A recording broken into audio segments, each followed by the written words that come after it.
Okay, so we're going to be looking at 1st and 2nd Peter this quarter. Primarily, we'll be looking at some introductory ideas that will apply to both 1st and 2nd Peter, and just understanding the author or the writer, depending on how you want to think about it. One easy way to think of the Bible is that you have one author, being the Holy Spirit, but you have many writers. So as we look at 1 Peter in particular, the dating of that book, and I have the worksheet up on the overhead there, but I understand you can't read it, so that's why I want you to have a paper copy. But it's the 21st book in the New Testament.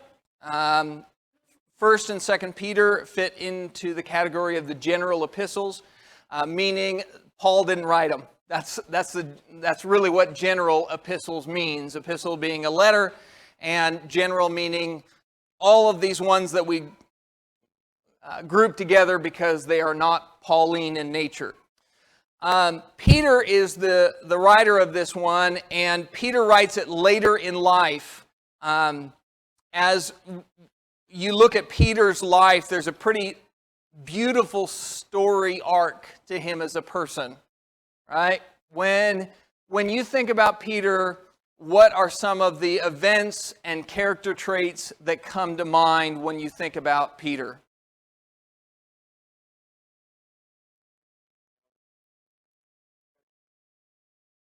Yep, impetuous, that's a great word for it, right? He's prone to jumping into things without thinking it through first.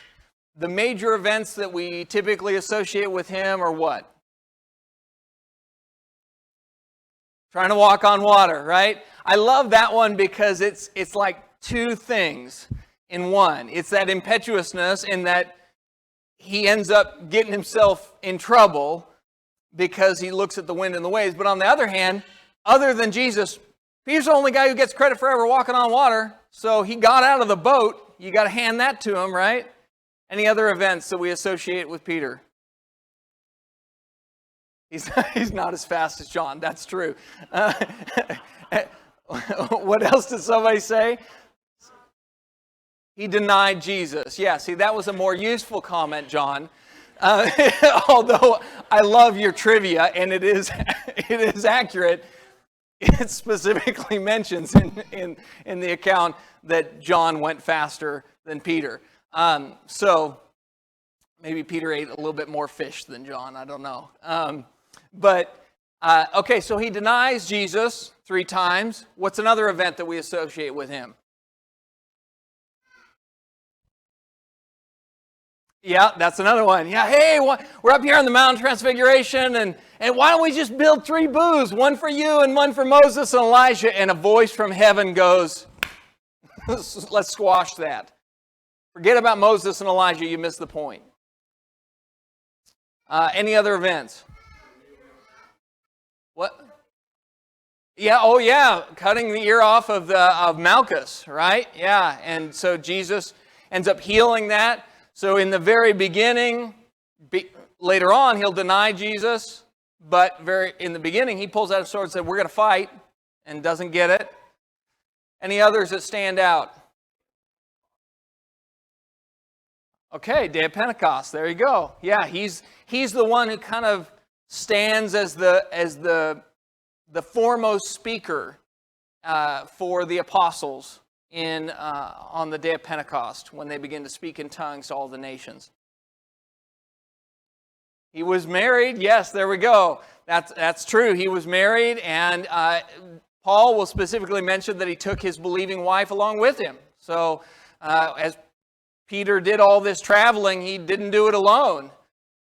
Nobody ever really talks about the hardships of Peter's wife, though, too. But whatever he was going through, she was going through too. So as you look at Peter, you're looking at a guy who starts out with a lot of energy, a lot of impetuousness, the willingness to do things or try things that other people wouldn't, but oftentimes finding himself getting ahead of himself and not thinking before he leaps, which is what makes 1 Peter so powerful.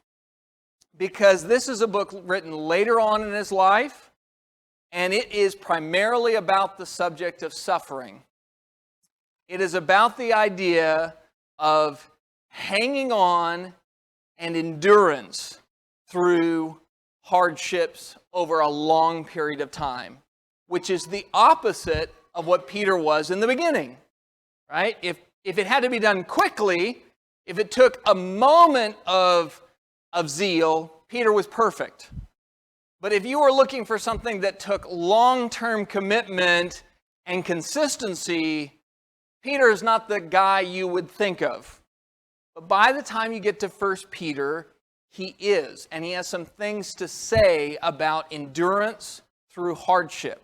And I love that because I think you see this throughout the text of the New Testament especially, that God uses people to show us that you can become whatever you want to become.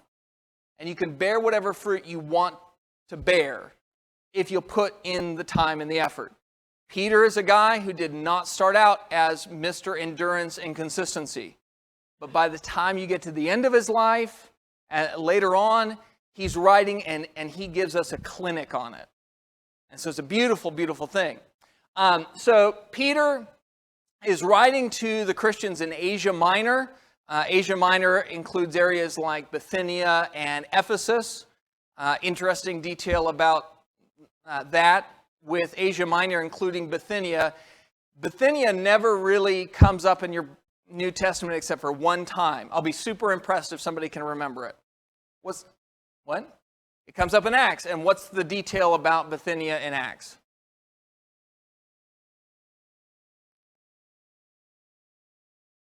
That's it. Yeah, see, I'm super impressed. Phil knew his stuff. Yeah, so Paul wanted to go to Bithynia. He was convinced that there were great opportunities there, and the Holy Spirit told him, no, you don't get to go there.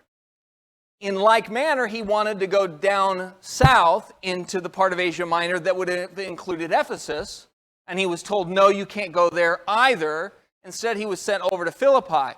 But what's interesting about that is churches ended up in Bithynia and in Ephesus. So the timing was wrong, but it wasn't God saying, I don't care about the people in Bithynia or Ephesus or other parts of Asia Minor. It was just God saying, Paul, you're not the right guy, and now's not the right time. So it's kind of an interesting detail there. You can think about some definite applications in our own life about that, right? There are some times where there's something that you and I think, I'm sure this is the right thing for me. I'm just sure this is the right job, or this is the right move, or the right opportunity. I'm just sure about it, and then God says no. And we wonder why. Because he knows better. That's the answer. He knew better than Paul, even though Paul was really sure. Paul was also really sure that he was the right guy to speak to the Jews. And how did that work out? Right? Not meant for that job, meant for another job. So, anyways, I digress. I got to stop that. Get back on course. But so Peter's writing to the saints in Asia Minor, which would have been primarily Gentiles at this point. So even though Peter was primarily known for preaching to the Jews, at this time the letter is being written to a part of the Lord's church that would have been primarily made out of Gentiles. The book, as I mentioned, the breakdown of it is based off of how to deal with suffering. Chapter 1, the first 11 verses deal with the hope and inheritance we have.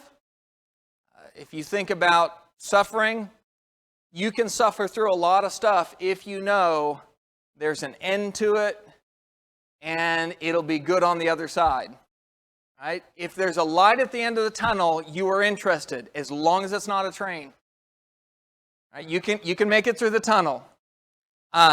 But you have to have confidence that there's an end in sight somewhere. And so that's where he'll start. Then he'll talk from verse 12 through 25 about the need for preparation and purification. If we're going to suffer, we've got to be prepared. We need to purify ourselves. Chapter 2, he will focus on what we're doing as the Lord's people, we're building ourselves up as living stones for a house for God, as well as the second half of that chapter, he'll focus on suffering and submission. Submission is a word that our culture does not currently like at all. We kind of think of it as a bit of a curse word.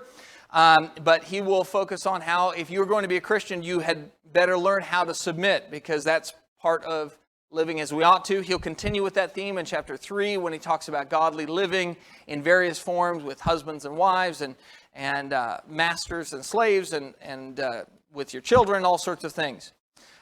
Chapter 4, we'll spend a lot of effort talking about dedicating our time to God, making the most of that time, and understanding that suffering is part of being a Christian. Then chapter 5 will wrap up with some final thoughts and warnings that he has, as well as some greetings, which is a pretty common theme in the letters, to end with some greetings.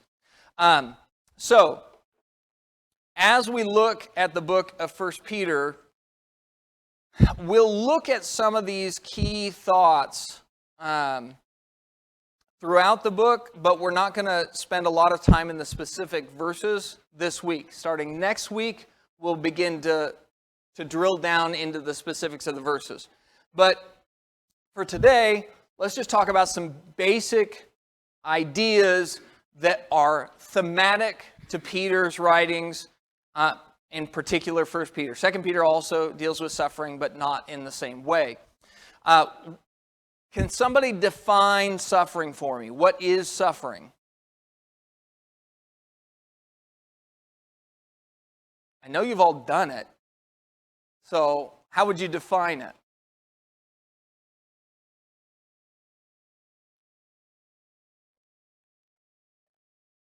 Oh, okay, so something that is out of your area of comfort. So suffering would involve, is it fair to say suffering involves discomfort? Okay? Endurance involves endurance. Okay, so suffering requires an element of endurance through discomfort. Pain usually, yeah. Yeah, right. It could be physical pain, it could be emotional pain, but there's going to be some sort of pain or anguish involved. Anybody have anything else? What? Oh, that's true. It could be subjective. There are things, in fact, I was just talking with Kyle Langford about roller coasters. I like roller coasters. That's enjoyable for me. My daughter Holiday would consider that suffering. So yes, there is some subjective nature to it. There are things that some people find very comfortable, other people don't. The number one fear in society is public speaking. So there's a lot of people who would consider that suffering. Other people that doesn't bother. So yes, it can be subjective. Yes. Sin is the thing that separates us from God. It's told that there's suffering there. You've got sin in your life. Everybody that's got sin in their life, which everybody has sin. So they need to look at the cross of Christ. The cross of Christ is where Jesus shed his blood, that we might have the remission of sin. There was no remission of sin under the old law of giving of bulls and goats. It looked forward to the cross, but Christ would remit those things. Now we look back to what Jesus did. And there's sin in their lives, there's got to be suffering. Yep. The only way we can get rid of it is to look to the cross of Christ. Okay, so Rachel brings up a good point. Did suffering exist before sin? There was none, right? There was no suffering in the Garden of Eden until sin. Sin is what introduces suffering into the world around us. Jesus is what removes it, right? He's the one who offers a way out of that suffering. Now, you can suffer for your own sins, right? So there's a reason for everything, and sometimes the reason was you were stupid. Right? So you can suffer for your own sins. But sometimes you suffer for other people's sins. Right? You ever gone out picking blackberries and poked yourself with some thorns? Thank you, Adam. Right? Somebody else sinned, you pay the price. Right? So, and And also sometimes you live with the just general consequences of the ripple effects of other people's sins, that it's hard to even pinpoint it to somebody specific. But it's just part of living in a world that's broken. It's not the way it ought to be, right? So sometimes you can specifically say, I am the reason that I'm suffering. Sometimes you can specifically say, they are the reason I am suffering. And sometimes you just say, well, look, we live in a world of suffering because of sin. So suffering, it's an English word. It comes from the Old English. Interestingly enough, it's a word that sounds very similar in English and in French and Spanish. There's a lot of languages that have the same general sound. If you look at their word for suffering, it looks almost exactly the same as ours. And it comes from two words, and the two words combined mean under and to bear. It's to bear under. So if you think about suffering, what it really is, and that's where I think Scott mentioned that element of endurance. All suffering is you've got a weight on you and you're going to bear underneath that. And it's placed on you for any number of reasons, but you're going to have to deal with it. Now, Peter, in the context of 1 Peter, will talk about that there is suffering that's good suffering, and then there's suffering that's bad suffering. And we've touched on this a little bit, but what would be an example of suffering that you would not want to ever have to go through? That is avoidable and should be avoided?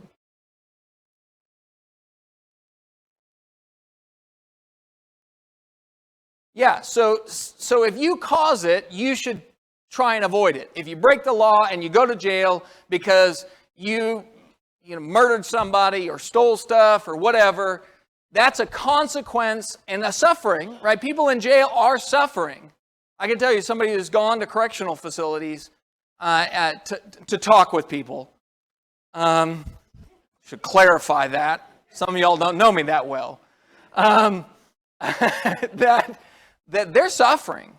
I mean, it's just a miserable existence. Even in an American jail, which is way better than a lot of other countries, you are in a box and they let you out for a couple hours sometimes to be outside. But it's just not an enjoyable existence. So it's definitely suffering, but it's suffering due to choices you made. There's another type of suffering, though, that is categorized by Peter as righteous suffering. And if you looked at that first slide that I had for this book, I entitled 1 Peter, "The Sacred Suffering of the Christian." There is a type of suffering that we have that is, I'm almost willing to say it's a holy suffering, because it's part of the life of being a Christian. What's that kind of suffering?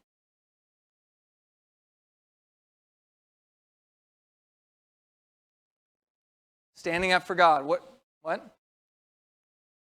Suffering for the sake of righteousness. When you do the right thing because God told you to do the right thing and you suffer the consequences of it. That is inherent to the life of a Christian. And we should not be surprised by that, because another way to think of Christians is different members of one body, and that one body has one head, Christ. And so we follow him, and where did his life take him? Right to the cross. It was suffering for the sake of righteousness. He didn't do anything wrong. He didn't deserve what he faced, but he faced it, and then here's the other key. He faced it with character. Now, there's two ways that you can face suffering. You can face suffering the way I do a cold, which is with an awful lot of grumbling and complaining. Just whine about it the whole time, and explain how you're dying, and how really doesn't everybody else in the house understand how bad you have it. While your wife walks around probably like with one arm off, still taking care of the kids. All right? That's one way to suffer. That is not the system we're going for. What did Jesus do when he suffered on the cross? And leading up to the cross, for that matter. He prayed about it. Somebody said that? Yeah, prayed about it.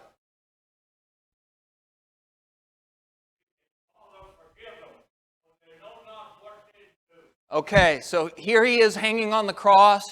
He speaks 7 times, which was excruciating pain to speak, because he has to lift himself up to get air. And one of the things he says is, "Forgive them, Father, for they know not what they do."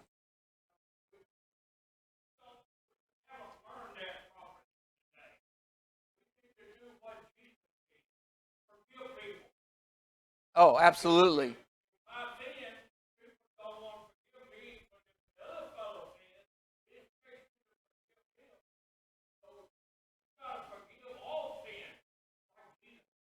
Well, you go back to what we talked about, right? There's some sins you can't some suffering that you can't pinpoint to anybody specifically, right? You're suffering just because you live in a broken world. Some you can say, I'm suffering because it was me.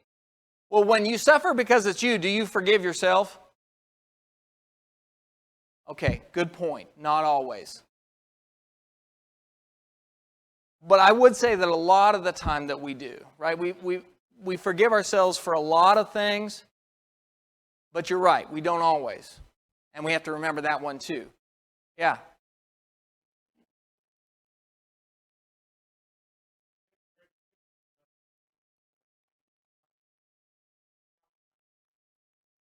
Mm-hmm.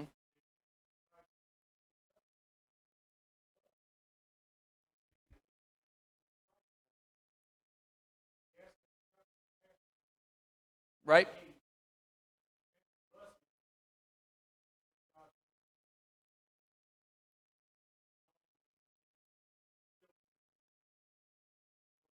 Right. He didn't want to suffer. He asked and prayed that he could have it removed, but then the answer was no. This is the cup I need you to drink, and so he drank it. And so you look at suffering, and when you get to that part, to get back to what Rachel said too, that when you are suffering and you can pinpoint it to somebody else, that's where you can either forgive or you can become bitter. Right? Those are the easy options. Bitterness is an easy thing. I blame that person. I'm not forgiving them. It's not fair that I'm facing this. But as Jesus went on the cross, he said, "Forgive them, for they know not what they do."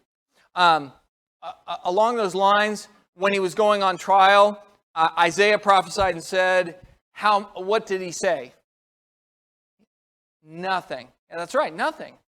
Right? He didn't complain. He didn't whine. He didn't hurl abuse. So sometimes the way to godly suffer is zip your mouth. Just say nothing. Just endure with character and quietness and patience. And so as we look at Peter, what Peter is going to be teaching us is a lot of those major ideas.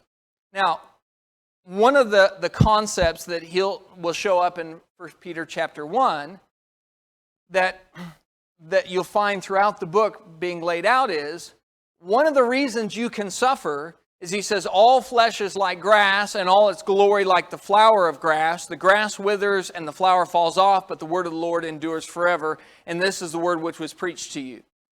Now, that's verse 24 and 25 of 1 Peter chapter 1. Why, in the context of suffering, would he talk about the fact that all flesh is like grass? What does that have to do with suffering? That's it. It's temporary, right? It doesn't last forever.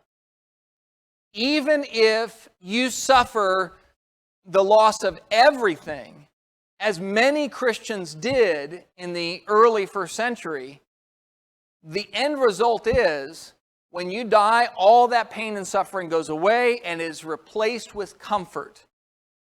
In fact, Jesus talks about a man who went to Abraham's bosom and received that. Anybody remember who that is?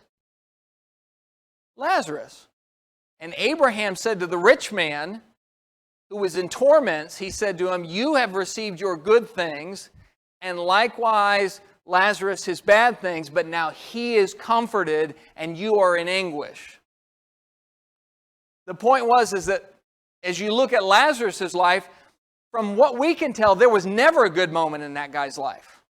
I mean, and we don't know all about his life, but from what we read, there's no happy ending in his earthly life. It's not like Job, where you look at Job and he gets sick and he goes through all these things, but in the end, God restores it all, and he has double what he started with. In the case of Lazarus, he just dies. He's sick, and he's sick for a long time, and the dogs lick his sores, and then one day he dies. But all flesh is like grass. And when he dies, all that pain is gone. But then it says, and the word of the Lord endures forever. Why mention that in context of all flesh is like grass? Why are those two put side by side?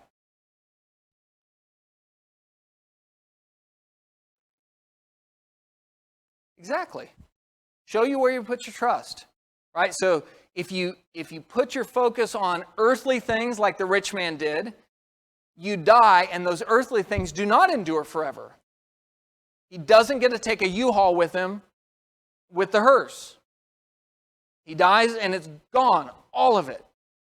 Lazarus, on the other hand, put his trust in God, and he had nothing here.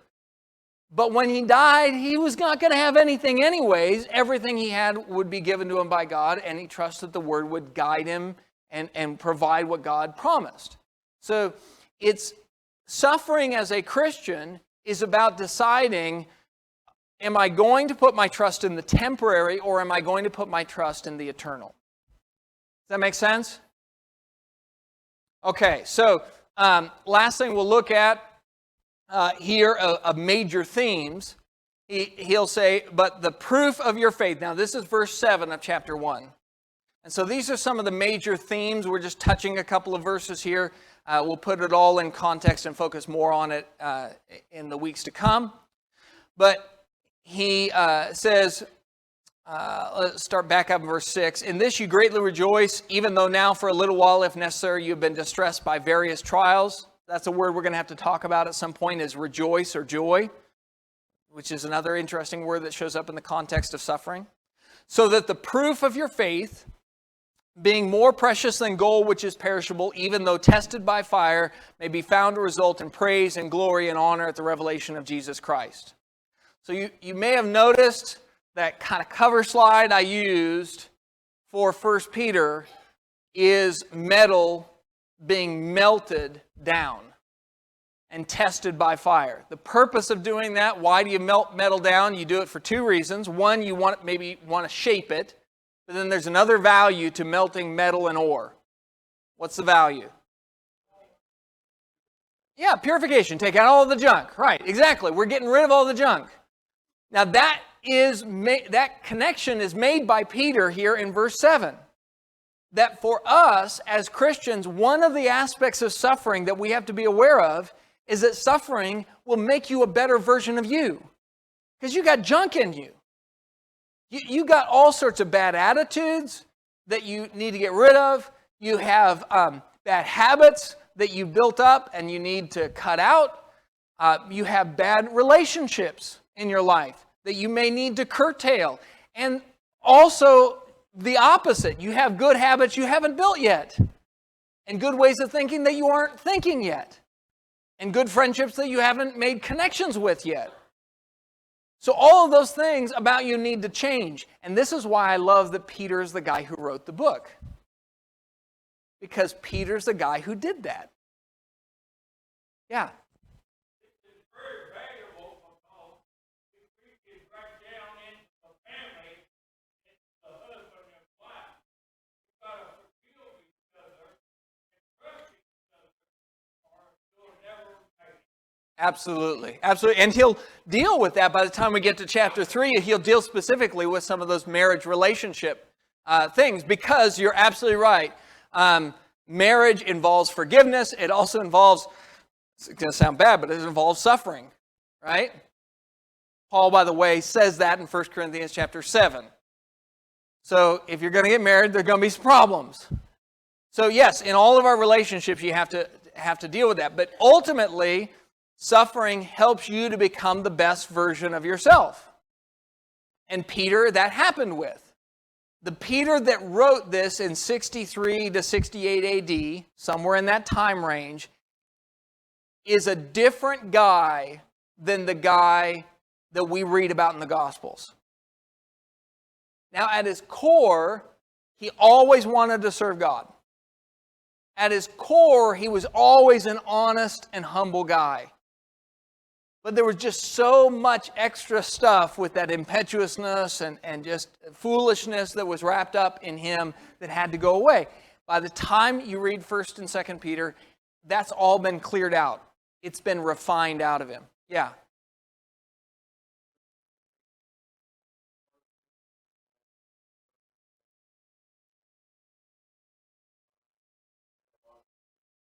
Oh, yeah.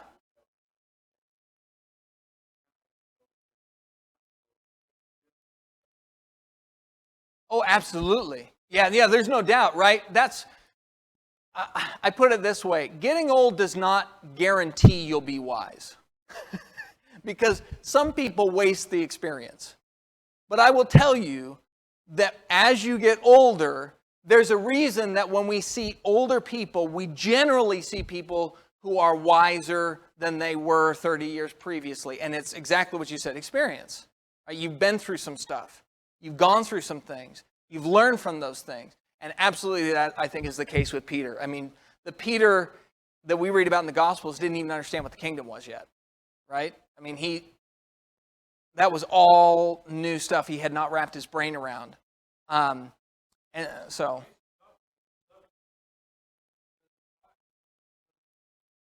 Oh, that's an excellent point. Yeah. Yeah, get behind me, Satan. Yeah. No, you'll never suffer, right? You know, when Jesus tried to tell his disciples about it, Peter grabbed him and pulls him aside and says, no, Lord, you got this one wrong. And Jesus says, get behind me, Satan. So it's a good point that Peter's initial reaction to the idea of at least Christ's suffering was, no, we fight. But by the time we get here, he says, no, you bear under. Yeah.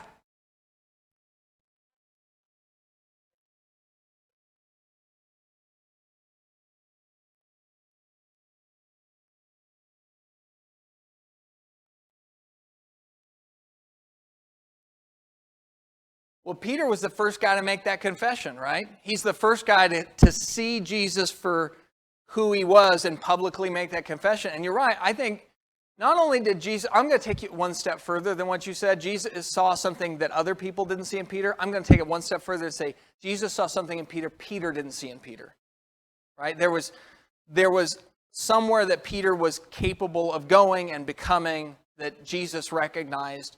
And there's a huge message for all of us in that. I mean, there's a person in you that has not showed up yet. I was talking to a man who lost his wife at an earlier stage of life than was expected. They had kids together, and they'd raised those kids, and the kids were godly offspring, and it was just, they had this wonderful life, and they both worked so hard, and they were finally empty nesters, and they were going to go on their first vacation together that year. Never taken a vacation or anything. Just the first one we're going to do together. And then she died. She had to go in for a surgery, the anesthesia, something went wrong, and she passed away. And the grief that man went through, I just cannot even imagine debilitating grief. Because everything he'd envisioned in this life of where he was going in the next 10, 15, 20 years, it's just gone. Just like that, just gone.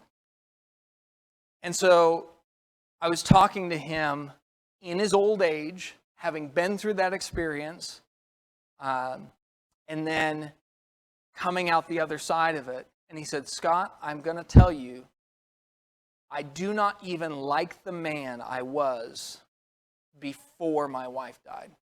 I don't even like that guy. And I think that's an example of what suffering can do.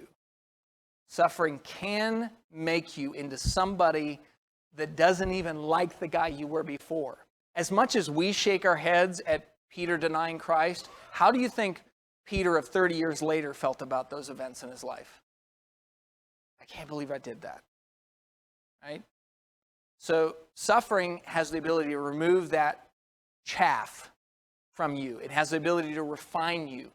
But the problem with it is who likes suffering? It's a great theoretical proposition, isn't it? But in reality, I mean, it's like Solomon saying, it's better to go a house of mourning than a house of feasting. Better to go to a funeral than a party. But if you had to choose between which one you were going to go to, what are all of us going to naturally lean towards? I'd much rather go to the party. But you don't learn anything at the party. You learn something at the funeral where every man considers his end. So the thing that we need is so very often the thing that we don't want. Nobody likes to take their medicine. That's what 1 Peter is about, is reminding us why we got to take our medicine, why God allows us to suffer, and why sometimes we should be prepared to rejoice in suffering. So those are the key themes that we're going to look at throughout. Yeah.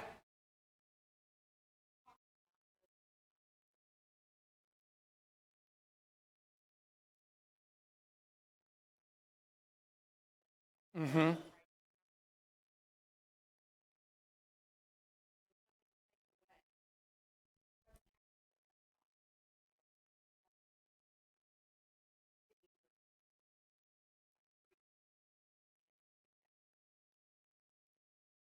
Mm-hmm.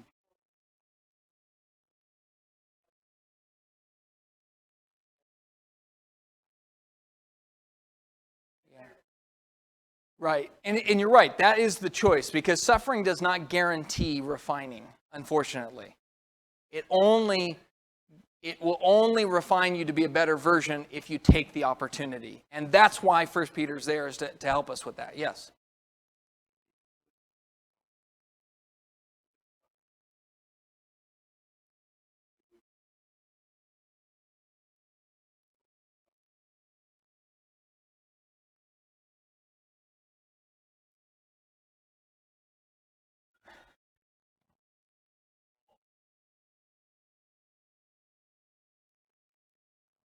Mm-hmm.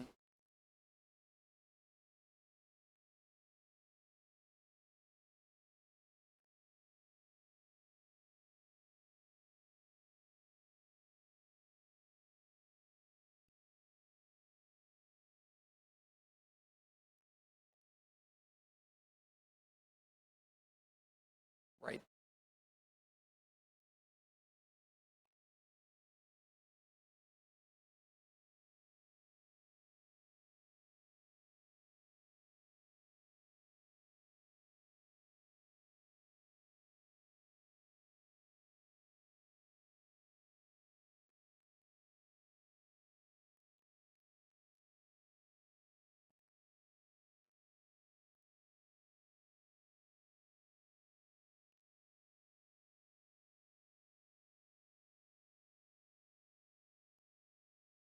Right.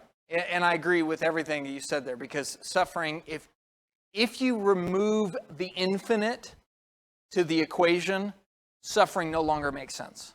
It's at least a portion of suffering fits into the category of meaningless, hopeless suffering.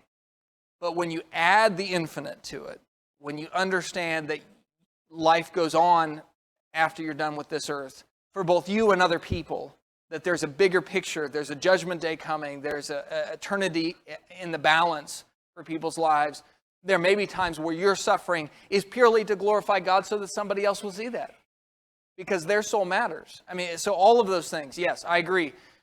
If we don't consider the eternal, any lessons on suffering just are going to be inadequate. Okay, with that, we'll close down class this morning. Thank you all. I will try and have the worksheets for next week always out on Wednesdays. So on Wednesday, you can always grab a copy, and that'll give you some time for reflection on it ahead of time.